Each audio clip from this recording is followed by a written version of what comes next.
Bonjour à tous, bienvenue sur la chaîne Compromis Express TV. Écoutez, j'espère que vous allez bien. Alors, donc là, on va entamer pas mal de choses sur la semaine à venir. Nous sommes le 26 mars. Donc la thématique va être riche, hein. On va voir sur les agences immobilières contre les particuliers, le particulier sur le marché de la transaction immobilière, les statistiques chez les professionnels, un nombre de ventes à l'année, le chiffre d'affaires moyen par négociateur et par agence, etc. Bon, les manquements dans la profession, les choses qu'il faut changer, la formation, le marketing, la communication, etc. Alors, là j'ai une question qui est très intéressante, donc je ne pouvais pas m'empêcher de faire une petite vidéo sur le sujet, par laquelle je vais répondre évidemment à la question, alors, qui est très très intéressante, donc il faut que je vous en parle. Alors j'ai une connaissance que j'ai formée il y a quelques années en arrière, qui a monté son agence immobilière et qui m'a posé une question via un email. On a discuté ensuite par rapport à ça, qui rencontre une difficulté parce que il a un mandat sur une maison de vente, une maison, pardon. Il a rentré un mandat de vente, hein, c'est un mandat simple. Le client est présent en annonce particulier sur le Bon Coin ou ce genre de choses, certainement sur le Bon Coin. Et il se trouve que le propriétaire lui-même a un client en particulier et que l'agent immobilier, a également un client. Voilà. Alors ce qui se passe, c'est que l'agence a des acquéreurs qui sont intéressés. Ils sont intéressés au prix. Bon, il n'y a pas de négociation de prix, hein. Donc ça veut dire que c'est conforme au mandat. Le mandat apparemment est rédigé et validé dans les règles de l'art, hein. C'est-à-dire que donc il me confirme que c'est un mandat qui est validé et signé par le propriétaire et la propriétaire, parce que c'est un couple, hein. Voilà, puisque bien sûr juridiquement il faut que le mandat soit signé par le vendeur et par la vendeuse, hein. S'il manque une signature, le mandat devient caduc, donc juridiquement vous ne pourrez rien faire. En tous les cas, vous ne pourrez pas faire de passage en force. Comme là, on va le faire d'ailleurs pour ce cas précis. Alors bon, c'est simple, c'est là où une majorité des agences qui croient le vendeur, hein. Le vendeur donc l'a appelé apparemment ce matin pour lui poser la question, pour lui dire simplement qu'il suspende la vente parce qu'il avait un client qui a visité hier ou je ne sais quoi et qui serait intéressé pour acheter, donc il veut bloquer les visites, etc. etc. Bon, il y a deux choses là. Soit vous êtes un professionnel, donc dans la majorité des cas, de toute façon, je sais très bien que la majorité des agences vont laisser tomber le dossier. Très bien, monsieur, vous avez vendu, félicitations, etc. etc. Bon, moi, je ne crois que ce que je vois, ou je ne vois que ce que je crois. Donc, c'est pas grave, c'est très bien. Il a un client, pour l'instant, le compromis de vente n'est pas signé chez le notaire, puisque le handicap majeur quand même du propriétaire particulier, c'est qu'il faudra qu'il prenne un rendez-vous chez le notaire, puisqu'il ne peut pas rédiger de compromis de vente, hein, donc date de sous-seing privé, comme on dit, avec l'acheteur lui-même. Bon, éventuellement une offre d'achat sur une feuille, mais rassurez-vous, ça n'a pas de valeur juridique. Bon, voilà, après. Alors, l'ami va proposer aux acquéreurs de signer un compromis de vente dès demain, ou peut-être ce soir, hein. En tous les cas, il faut le faire. Si vous avez un client en même temps que le propriétaire, bon, après c'est une question d'éthique, hein. Moi, si vous ne voulez pas faire de chiffres et que vous êtes prêt à laisser passer vos honoraires parce que vous avez un client, parce que le propriétaire vous dit a priori qu'il a un client qui est acquéreur, mais les propriétaires ils s'emballent toujours, hein. Ils ont toujours un client acquéreur. Le mec il a fait une visite, il dit je suis intéressé, c'est bon, le propriétaire il faut stopper les visites, j'ai vendu, etc. etc. Ce qui est pas vrai. La seule chose qui compte c'est la signature du compromis de vente chez le notaire et c'est tout. Donc à partir de là, voilà. Donc dans ce cas précis, le client propriétaire a un particulier qui a visité, qui est intéressé pour acheter la maison. Et donc la personne qui est agent immobilier a aussi un client qui a visité ces jours-ci et qui souhaite acquérir la maison.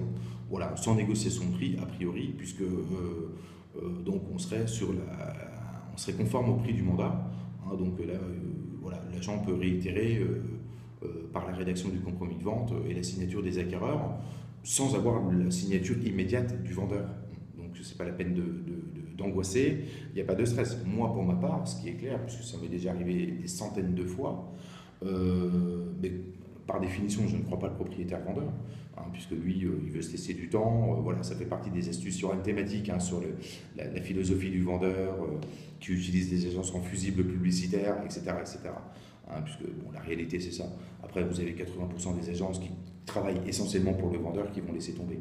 Un bon négociateur, il ne fait pas la différence entre le vendeur et l'acquéreur, il est exactement au milieu, puisque le métier d'agent immobilier ou négociateur immobilier, c'est tout simplement donc de travailler parfaitement entre le vendeur et l'acheteur.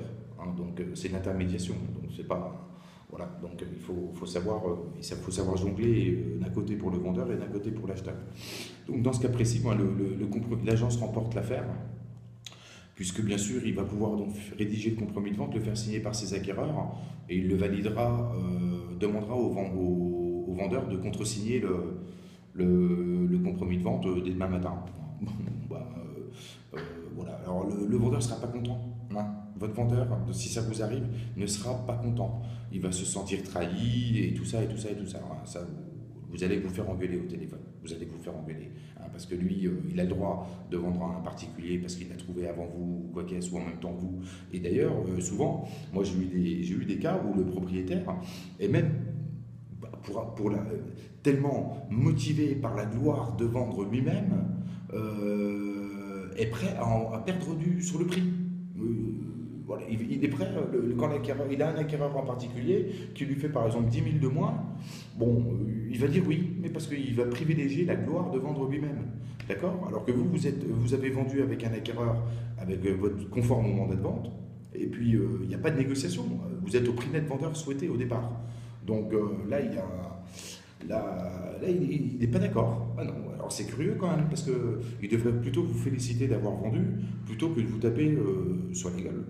Parce que vous lui avez, entre guillemets, vous l'empêchez de signer directement avec son client en particulier, parce qu'il lui a promis au téléphone qu'il allait lui réserver la maison, etc., ou l'appartement, dans le cas précis. En tous les cas, dans le cas de l'agent que je connais, qui m'a demandé comment il pouvait faire, il n'y a pas de souci, il faut faire le compromis de vente. Bien évidemment, il faut le rédiger et le faire signer par les acquéreurs. Mais ce n'est même pas la peine de parler aux acquéreurs que le client particulier a éventuellement vendu dimanche matin à 11 h. Ça, on s'en fout, c'est pas le sujet.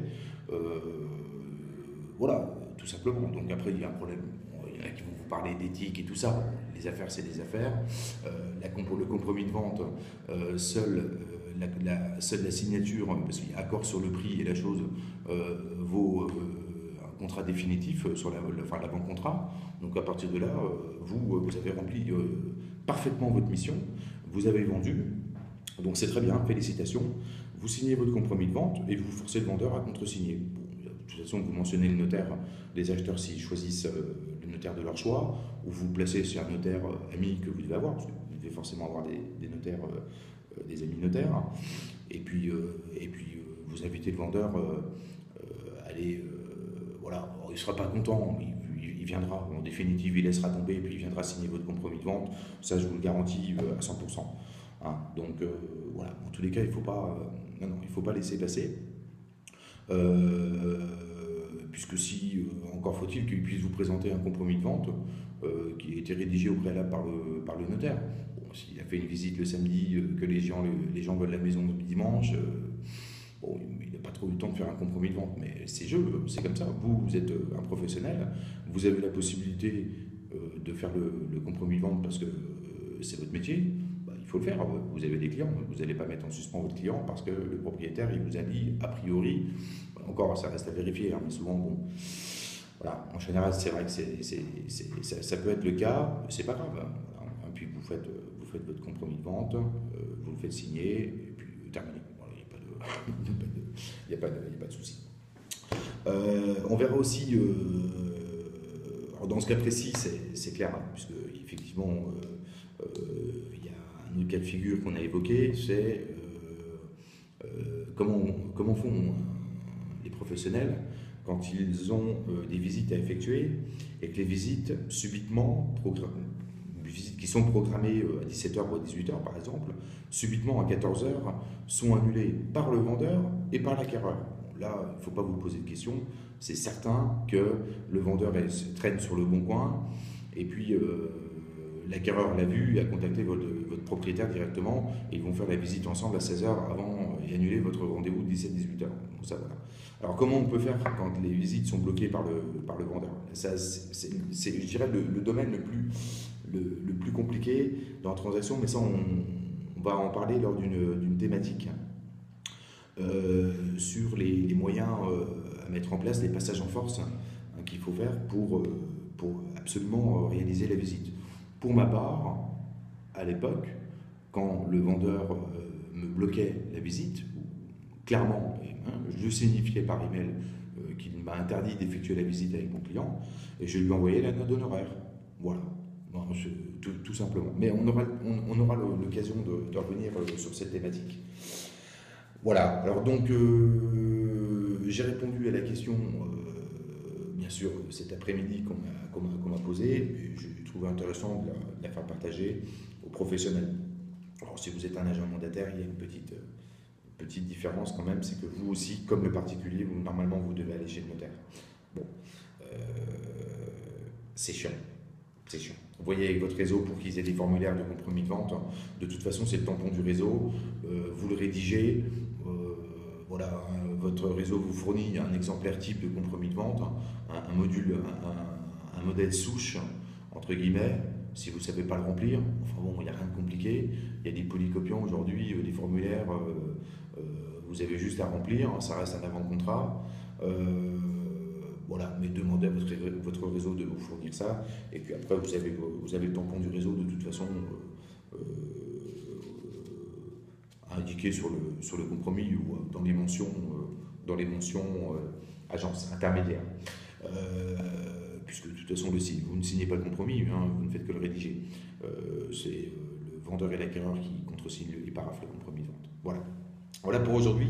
Donc je vous invite à vous connecter. Donc, alors comme on me l'a déjà demandé aussi, vous avez un petit bouton rouge en dessous de la vidéo pour s'abonner. Abonnez-vous parce que là il va y avoir beaucoup de vidéos.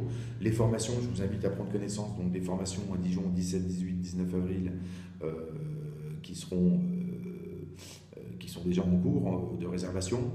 Vous les retrouvez tout ça sur la page Facebook Compromis Express. D'accord.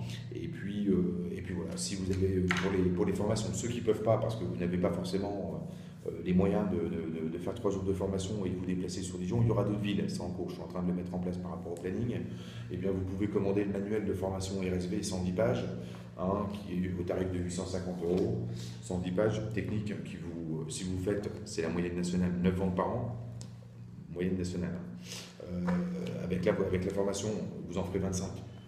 Vous ferez au-delà de 150 000 € de chiffre d'affaires, puisque la moyenne des honoraires nationales par agence est de 7 000 € environ par dossier pour l'année 2016. C'est la moyenne nationale, ça ne bouge pas. En 2014, c'était déjà le cas. Voilà, mais écoutez, je vous souhaite une bonne soirée à tous. Et puis n'hésitez pas à poser toutes vos questions donc, sur les espaces Compromis Express TV. Merci, à bientôt, bye bye.